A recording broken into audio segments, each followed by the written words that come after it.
موضوع خو دا ده چې دغه د مونږ دوست هېواد چې کوم د امریکایان راغلل او معاهدې مو ورسره امضا کړلې له خلیلزاد سره او د بګرام هوایي اډه ماشاءالله ورته ورکړه. دوی به موږ ته د کال 100 میلیونه ډالر راکوي. ماشاءالله ماشاءالله ماشاءالله وتره خو دا خو بیا مخکې خو جمهوریت و د مونږ خو دغه ساختار تر هغه پورې و، محدود مو دا جهاد تر جمهوریت پورې و. صحیح ده؟ نو مونږ خو جمهوریت خاص ختموو چې هغه ختم شي د کفارو نظام. ستونزه نه لري. دوی خو له مونږ نه 11,200 کیلومتره لرې دي د مونږ له هېواد نه، نو دوی سره موږ کومه ستونزه نه لرو. خو دا خو کفار دي تره، مشکل نه لري. مونږ معاهدې ورسره کړي. معاهدې یعنې دا اسلام دا خبره مه کوه، زمونږ دوست دي.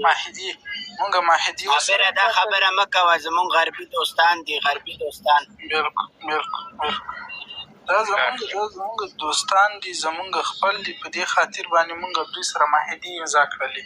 صحیح ده؟ ولې له روسانو سره نه کوو؟ روسان دومره واک نه لري په نړۍ کې.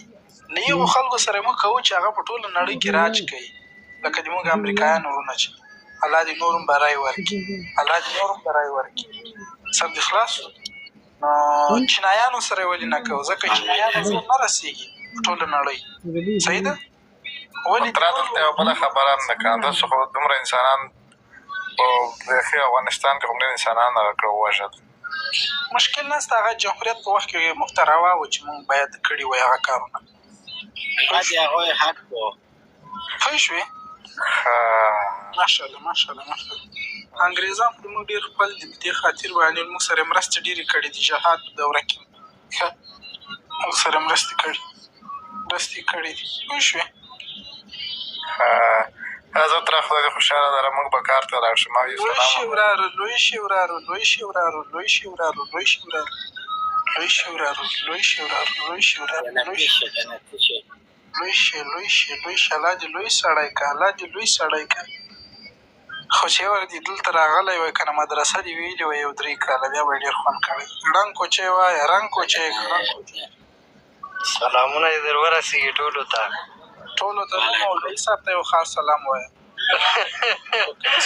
اول مولوي صاحب ته خاص سلام اچوه. ړنګ کوچی د خندا دې ولې وکړه بېهوده؟ والله بس څه شی کوئ، بس خندان دي تاسو په خوښه که څنګه؟ د امارت په خوښه دا خو خیر، لږ احترام کوه، لږ احترام کوه. مشر مبالغ عالم سره غږېږي که نه، موږ هم بالغه یو که نه یاره. ښه وایه. بالغه نه، مبالغه. والا سلامونه یې ټولو ته در ورسېږي. څنګه یاست؟ نور وخت سات هم ښه تېرېږي؟